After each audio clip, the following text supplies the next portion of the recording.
Hey there, morning, afternoon, evening. Garry Turner here from Hexo Change. I've just seen a new report by the consultancy McKinsey, which is disturbing.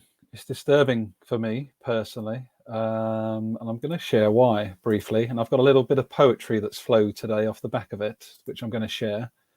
But it says here, scaling sustainable aviation fuel today for clean skies tomorrow. I think we're realizing that aviation is never ever going to be sustainable. How can it ever be really sustainable? No matter what raw materials we have, whatever the fuel's made up of, we're still flying around the world at will.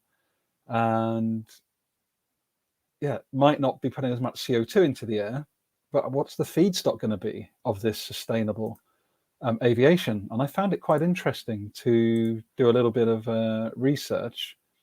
And I work in the chemicals industry, as some of you may know. And indeed, I used to actually sell some of the products that are being cited as fuel for this future sustainable aviation fuel. So it says here, municipal waste, agricultural residues, and waste lipids. When you scroll down a bit more, it's speaking about in the near term, to help scale this so-called sustainable fuel, it's going to be using hydroprocessed esters and fatty acid fuels from waste lipids. Basically, that's food.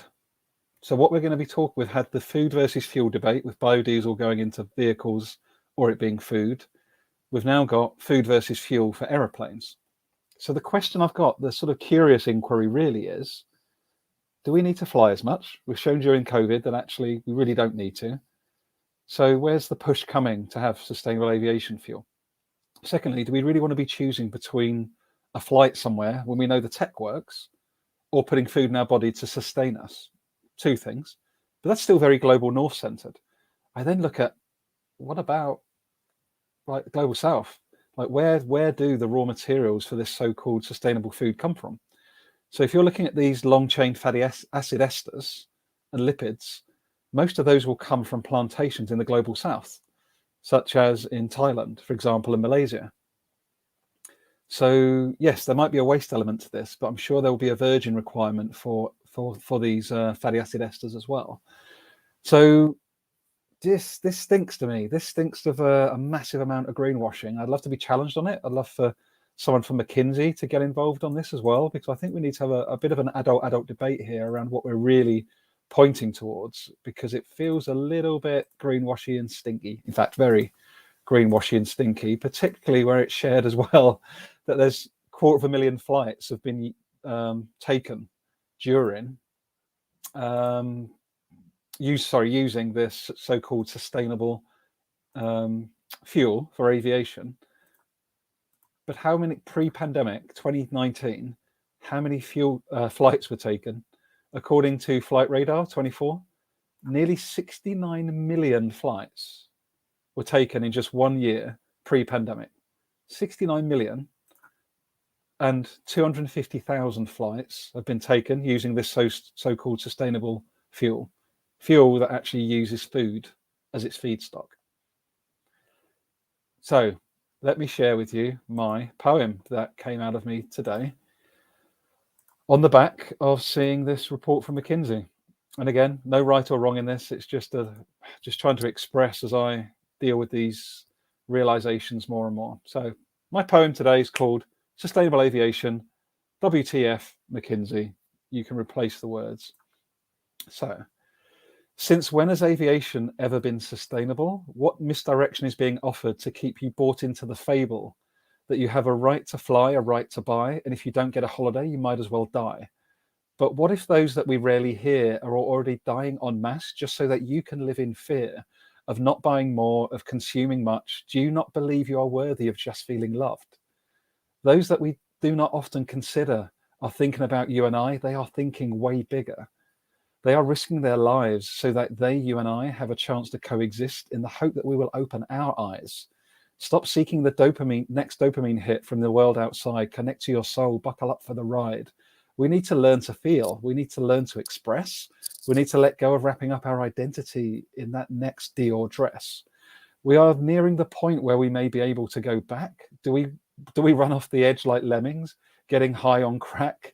Or do we pull on the brakes, seek to connect head and heart, center those in the global south, acknowledge our part in oppressing their lives, in blocking their wisdom? Why do we prioritize our individual kingdoms? This is getting serious. Will we stay the fool, believing that there will really be sustainable aviation fuel?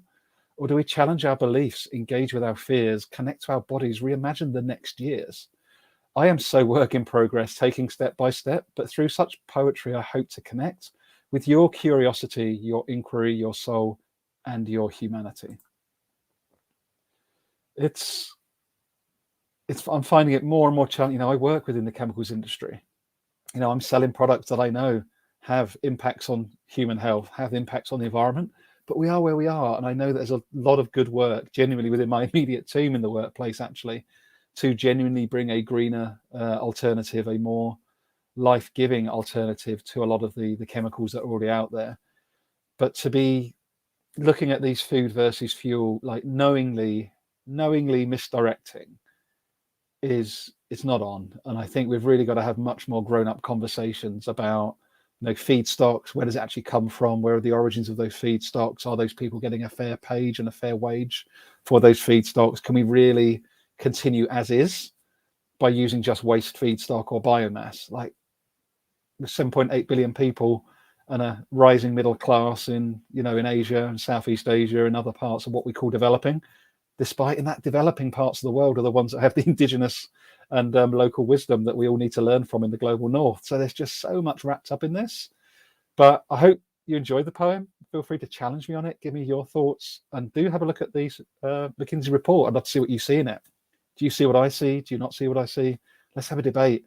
Let's hold space for exploration. It's not about proving right or wrong. It's about actually, are we designing in line with nature's systems, or are we just fooling ourselves? That's really where I'm going with this.